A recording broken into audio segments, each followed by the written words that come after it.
Regular features, regular features, regular features of show. Hi there, welcome to the Regular Features podcast. I'm the sexier version of myself, and I hope tonight you're feeling quite sexy too, because we've got a lot of fun little tidbits that are going to soup you right up in your tummy.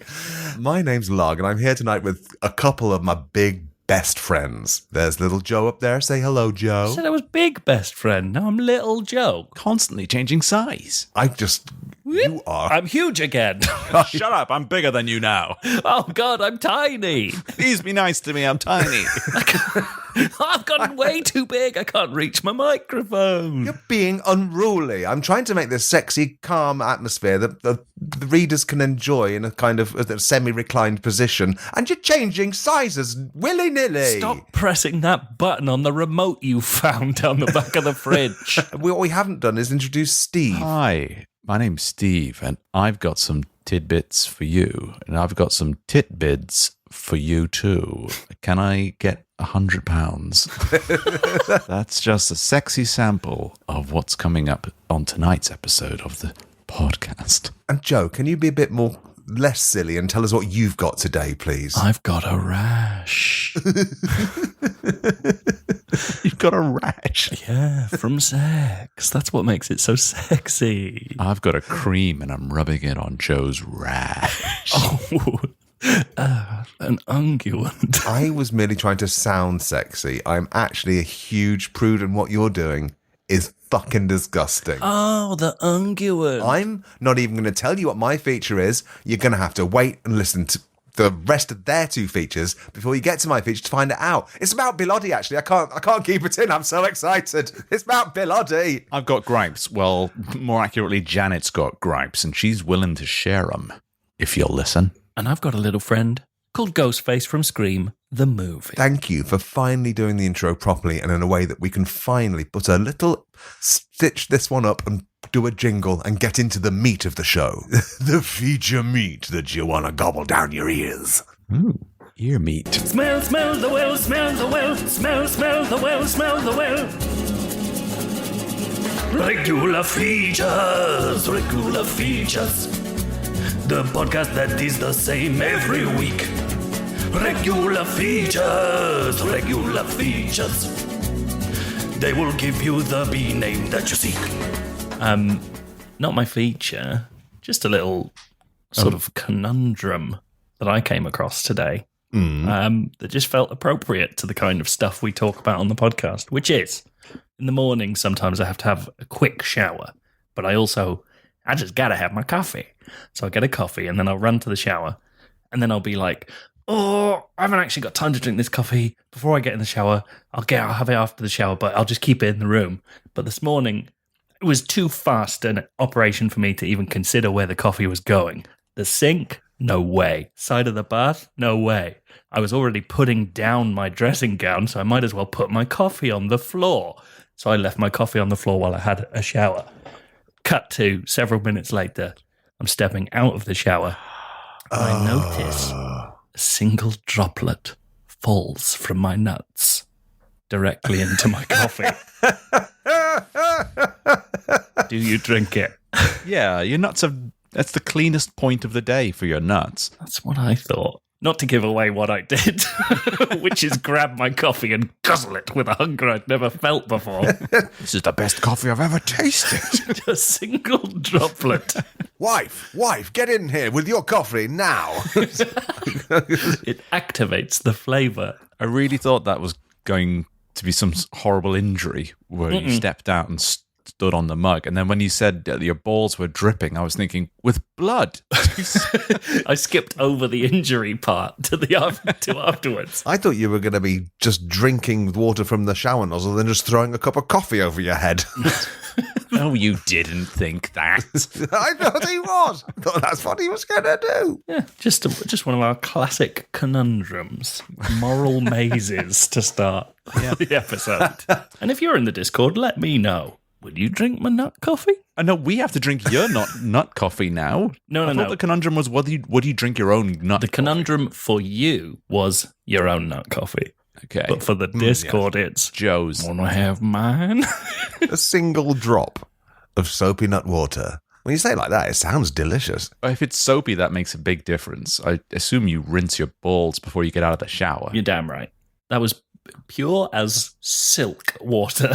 Silk water. Yeah, that's definitely a thing. It sounds like what happens inside the nuts, not outside. Joseph. Every so often. A little bit dirty, aren't I?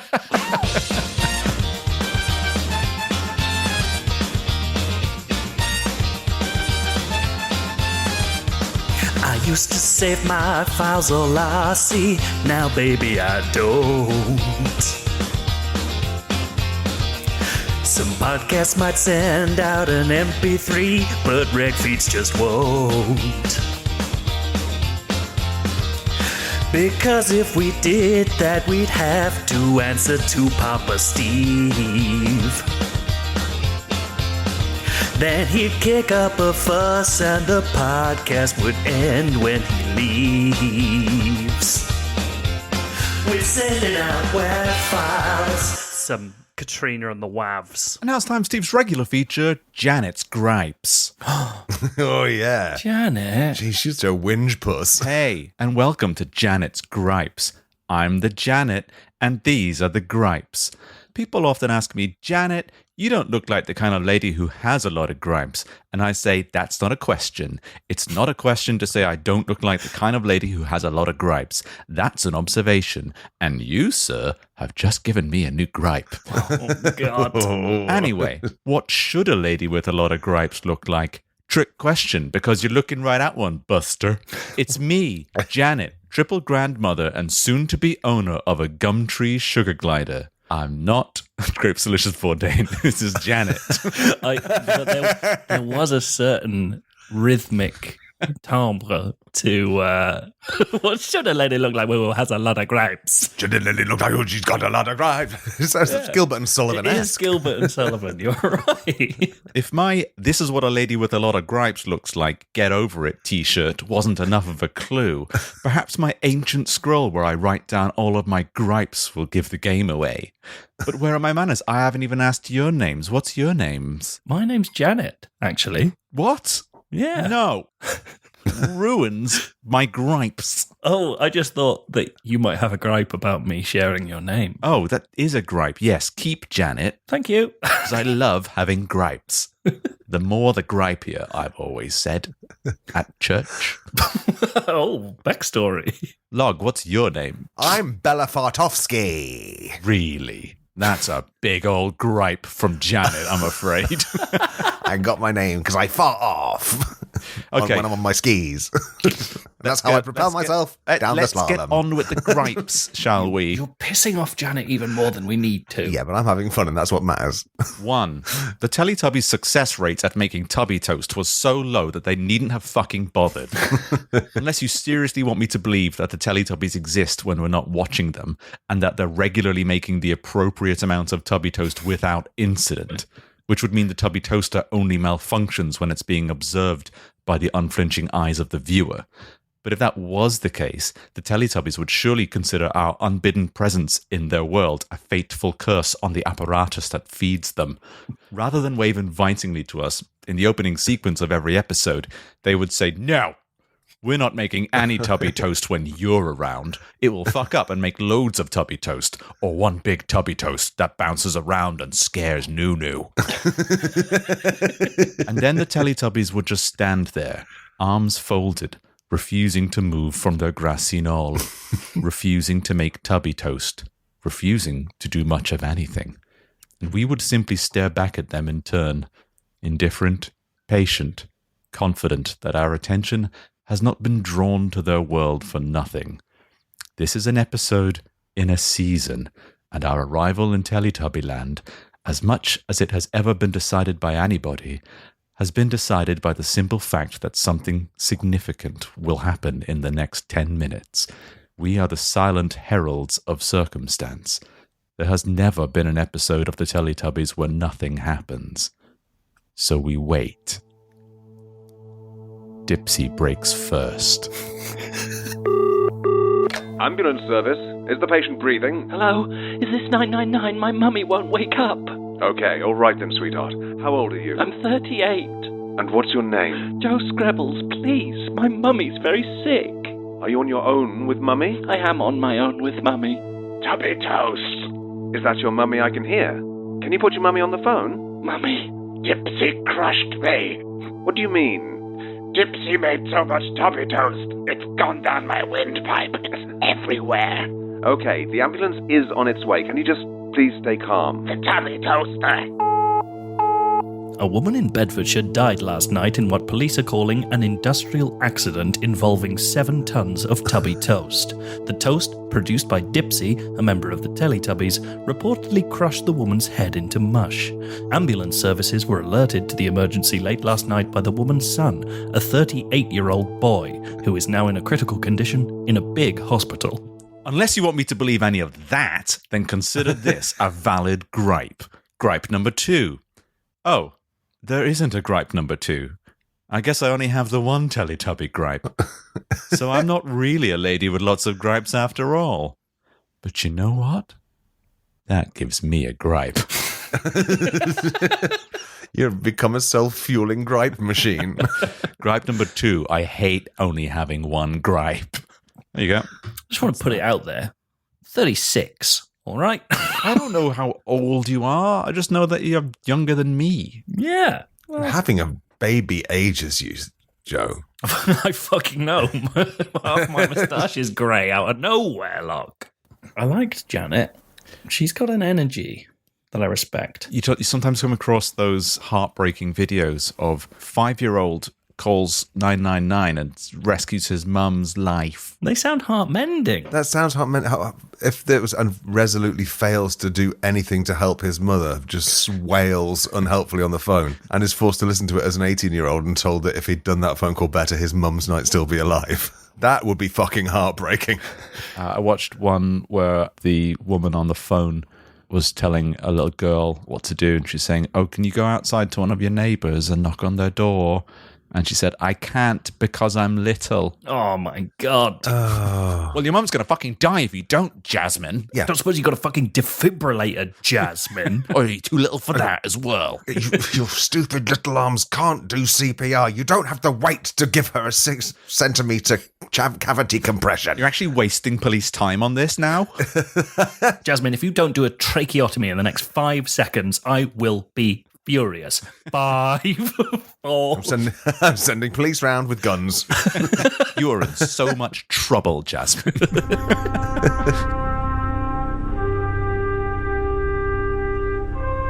Hi, I'm the Monolith from 2001, A Space Odyssey. And I've got a bone to pick with you. Why aren't you listening to the Regular Features podcast? Hi. It's Janet again. Janet! I'm Ghostface from Scream, the movie. Hey. Wow. Yeah, There's a new one coming out. that might have been what kick-started this feature. But unfortunately, I can't get the movie started because I've lost my fat knife. You know how I have that big fat knife that I've previously used to kill the local teens of Woodsboro? Mm-hmm. I've lost it and I need it. Don't ask why. I'm really in a hurry. Will you please help me find my fat little knife? I swear I just put it. Huh? Where did you last have it? I just put it down while I was adjusting my spooky headpiece, and now it's gone. If you had a thick knife, where would you put it? Thick knife drawer? My thick knife drawer. Oh, I found it. Stop. You're dead. I got you good, Dumbos. I thought this was a phone call like in the first Scream.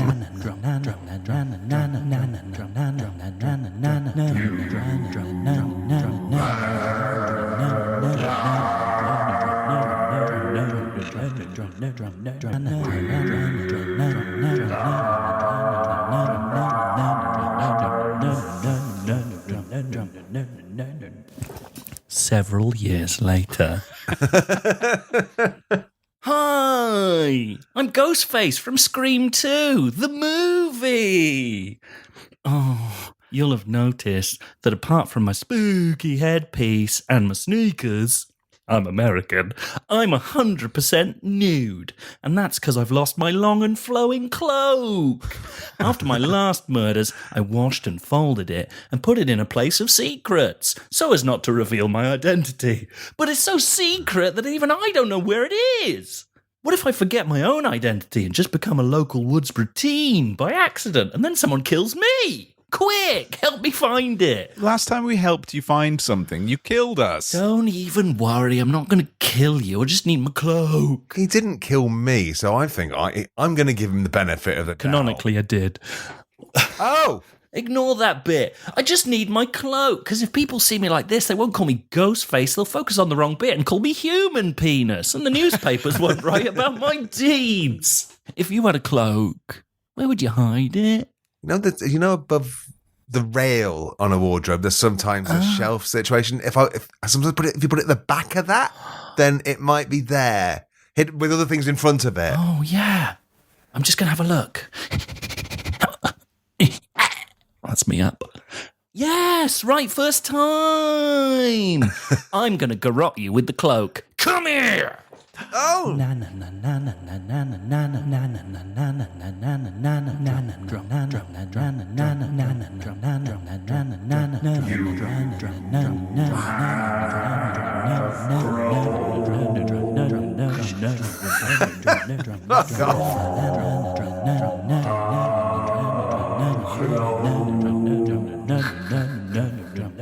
It's several years later.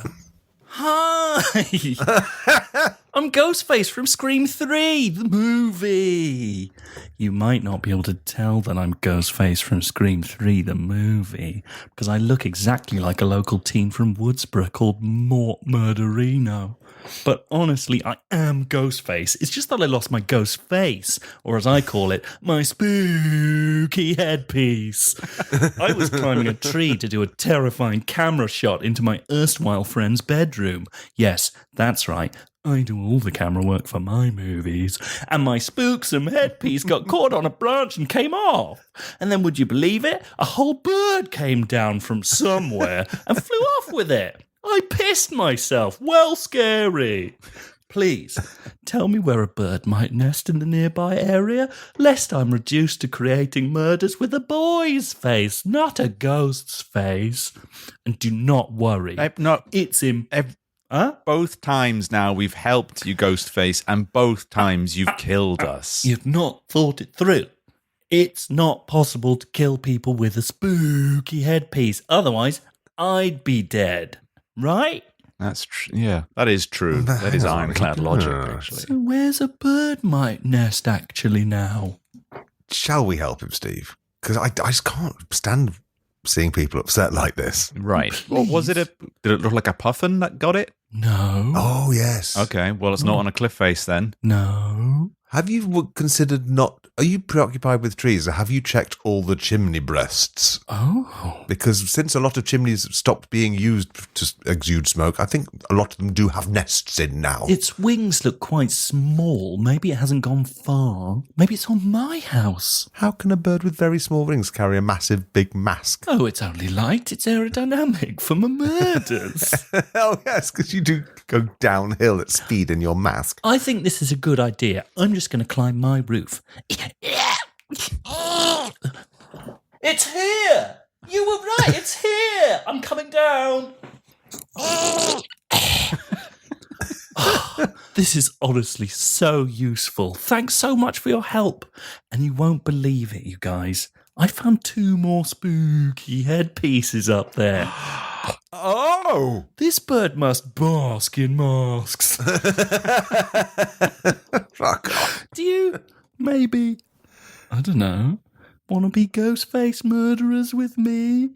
I'm fluttering my eyelashes now. You can't see because I already put on my headpiece. Can we have a big fat knife? Yeah. And can we have a flowing cloak? Yeah. And can we kill Courtney Cox? I can't remember if she dies in them. Probably. That's nothing to do with the films. He just fucking hates her. I really hate Friends. I'm a real moniker for murdering monikers. Yes, we will become ghost faces in that case. Great. Put on these headpieces. Ha ha! As my masks were full of spikes, you're so dead from bleeding.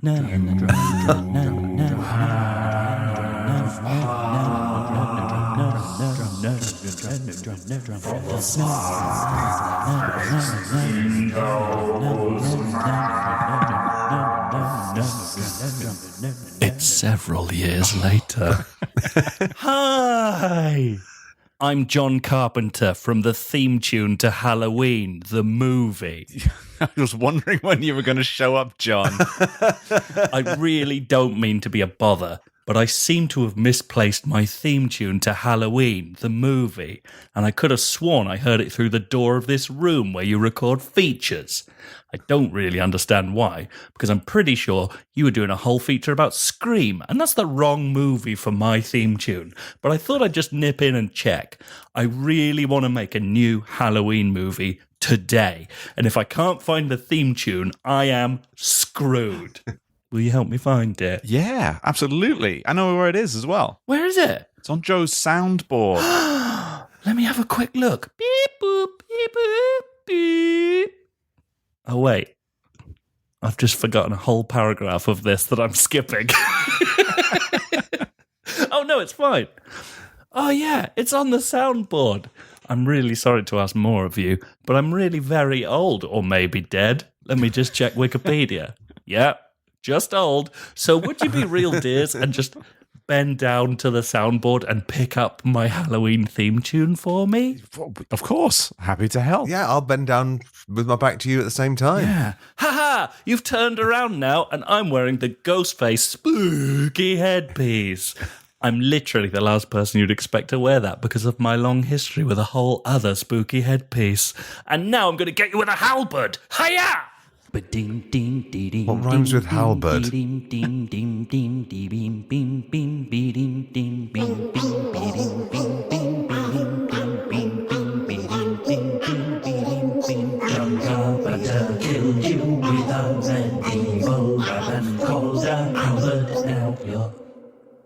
Dead.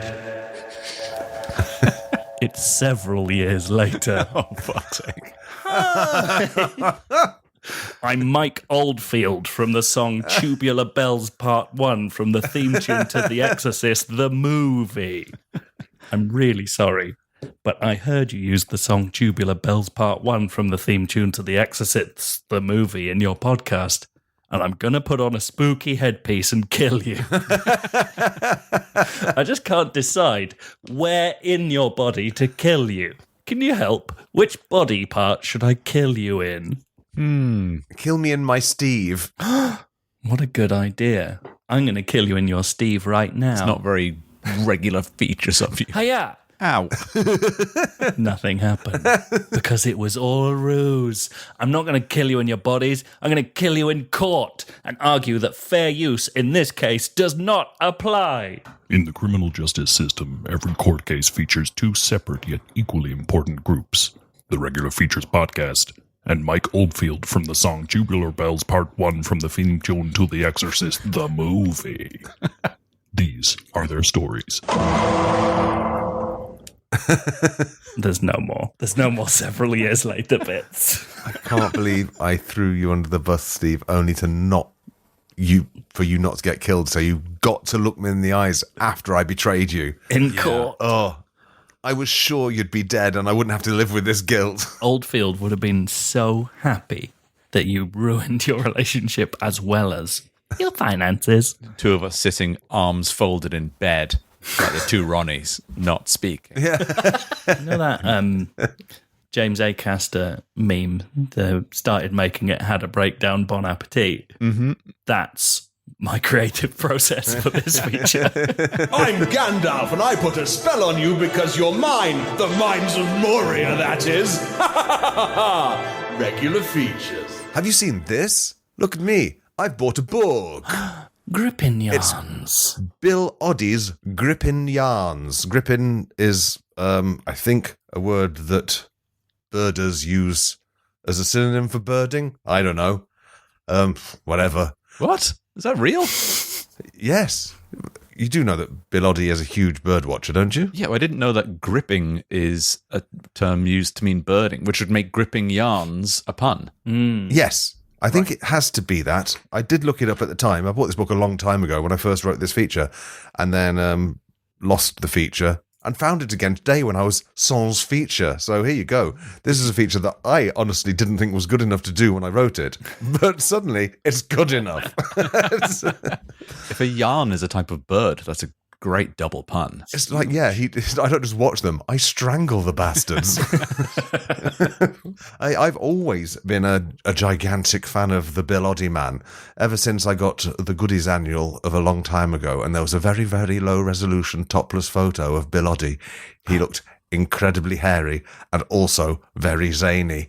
I couldn't work out what I liked most about him. So, as I slammed that annual shut on my willy until I queefed out a preteen jizz, the cursed thought occurred to me that I might be zany sexual. But no, it was the hair. So Bill Oddie is actually, so he is one of the many hundreds of men who single-handedly pulled the switch on the junction box of my trolley problem and sent the trolley containing me hurtling full pelt into Gayville. R.I.P. to that guy who was tied to the tracks, by the way. You look fit. If you hadn't been mangled by the trolley, I reckon we would have done it.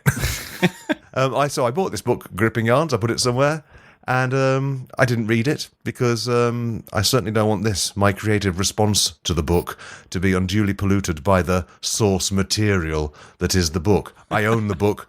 That is enough. What I know about Bill Oddie, apart from that he was a bit of hairy all right, is that he is also a bit of a grumpy sod. When I went to see a Goodies screening and Q&A with my friend and friend of the show, Sarah Morgan, he was mood-ruiningly bitter about ITV not releasing a Goodies DVD. And when they did release the DVD, it was called The Goodies at Last, which I bet you 500 Robux was chosen by Oddie as a name. And the Goodies had a storied pop career too, with songs such as Mummy, I Don't Like My Meat, in which Bill Oddie feeds the family pets to Tim Brooke Taylor, who's wearing a bonnet. And in 1975, they released Funky Gibbon, their most popular single, which reached number 4 in the actual charts. But at that same Q&A, rather than reminisce fondly about a life that from the outside seems charmed and peppered with a rich variety of successes, he mainly went on about how much he hated Mike Batt, who wrote Remember You're a Womble, and also the song There Are 9 Million Bicycles in Beijing. Bill Oddie's actual response to that possibly factually inaccurate assertion at the centre of that song was, unprompted by any question from the audience, 9 million bicycles in Beijing? That's interesting, Mike. Fuck off.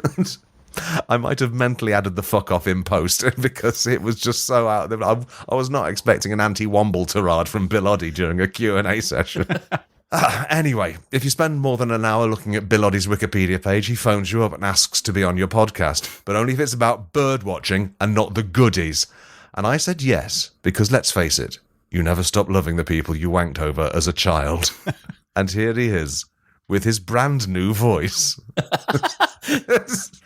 Hello, I am Bill Oddie. No, that's not it, is it? Hello, I'm Bill Oddie. Now, let's get this out of the way. You might think that my brand of anarchic comedy would seep into my bird watching, that there is a time and a place for pioneering goofball antics that test the limits of what is possible on television.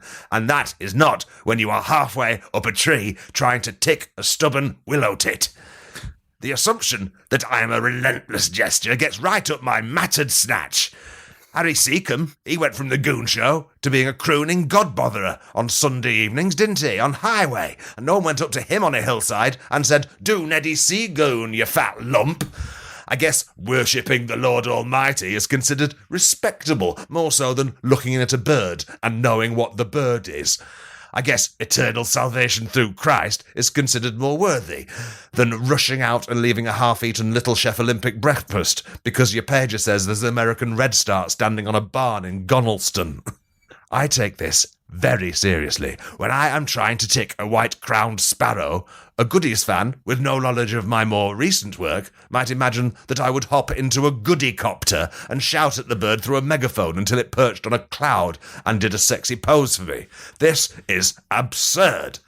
The haughty white-crowned sparrow would consider this approach gauche at best and put its wings over its ears because of all the noise the helicopter was making, and that, in turn, would make it fall out of the sky, potentially into the wide-open mouth of a crocodile who had been observing this carry-on. This is the last thing a committed birder like me would do. Good grief, it's been so long since the goodies. Birding is my enduring passion, my legacy. When I am dressed up like a female red-necked grebe, flapping my arms, shouting, "Wah! Wah!" and exposing my raw pink egg shoot, it's not for some whimsical TV skit.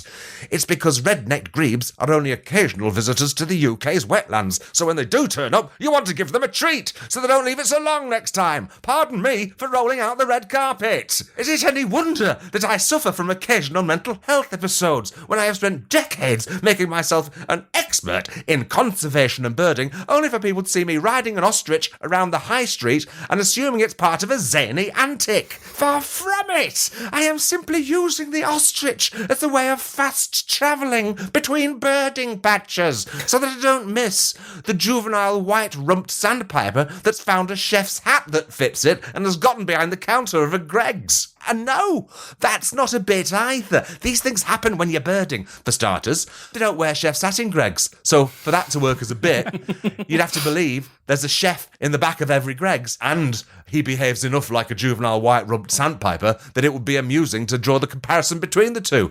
Listen, I'm an actor, artist, birder, conversationist, musician, songwriter, presenter, writer, and comedian. I think I know the difference between a juvenile white-rumped sandpaper in a little hat and a well-structured satirical sketch. I have been a birder since I was a child. I was on Springwatch. I've had a column in Birdwatch magazine for over 5 years. So give me the benefit of the doubt when you see me walking on stilts in the changing rooms of your gym, shrieking and rolling eggs down a cardboard cloaca under the frosted windows of the shower cubicles. Because if I do that, I'm probably lost and quite distressed. It's not for the telly. Get me to the cafe area and phone the number on my collar. If you do this, you may keep the egg. Oops, there goes my pager. A female secretary bird has just appeared in Cleckheaton. That's exciting, isn't it? I might put a suit and tie on so I look like her boss and chase her around the desk with my cock out. You know, to raise awareness. Oddie away! It looked like he was going to try and pretend to fly, but then he just pointed in the other direction so we'd look, and I saw him scampering out the door. On all fours. Yeah. I will say, well done to Wikipedia user Handsome Gum, who uploaded a sample of Bill Oddie's voice that I tried to listen to remind myself of it.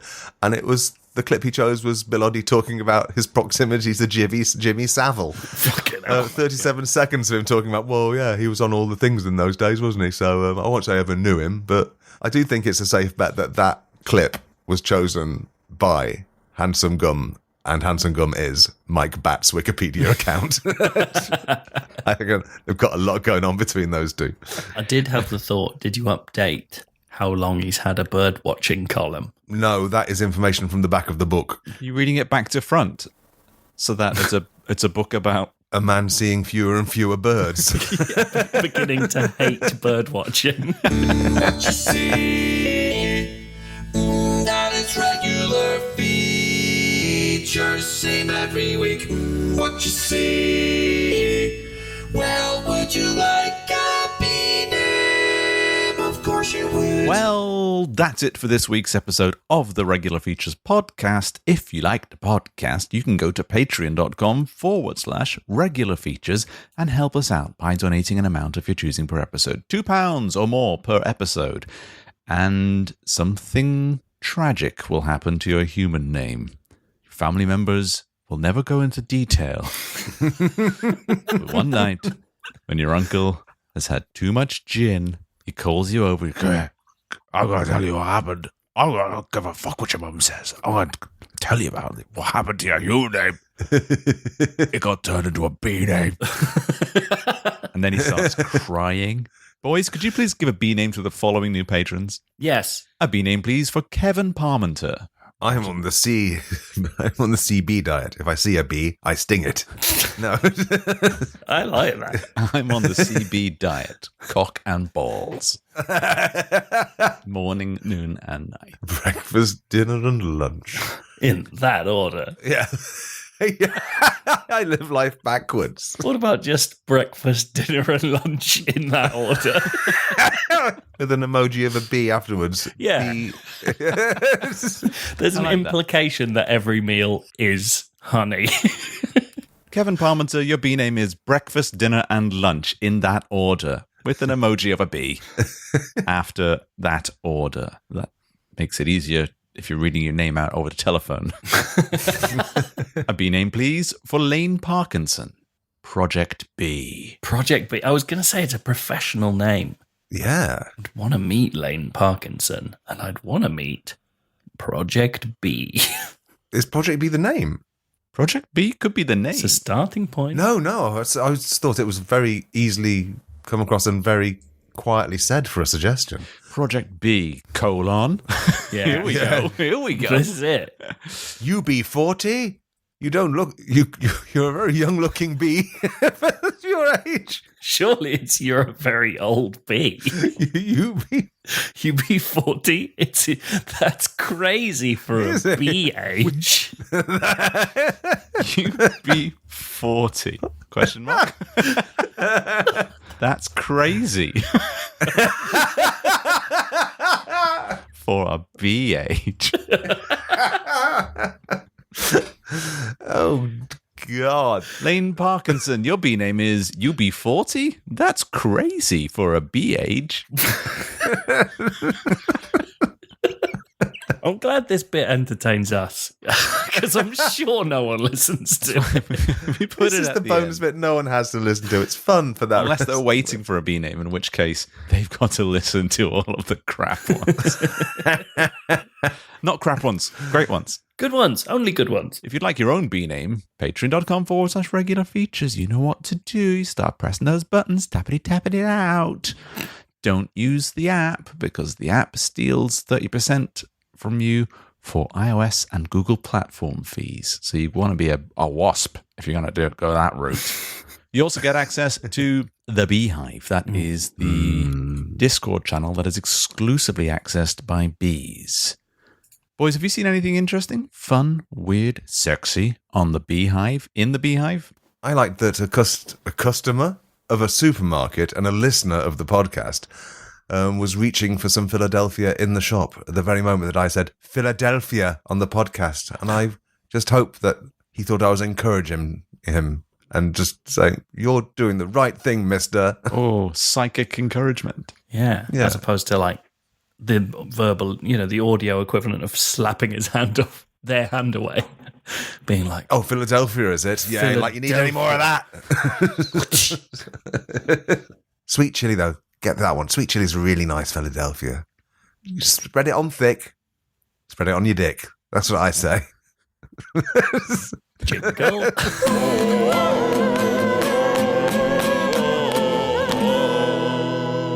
Regular ficheros. You're not going to end the podcast on spread it on thick, spread it on your dick, are you? Yeah, that's a closer. We call that in the biz.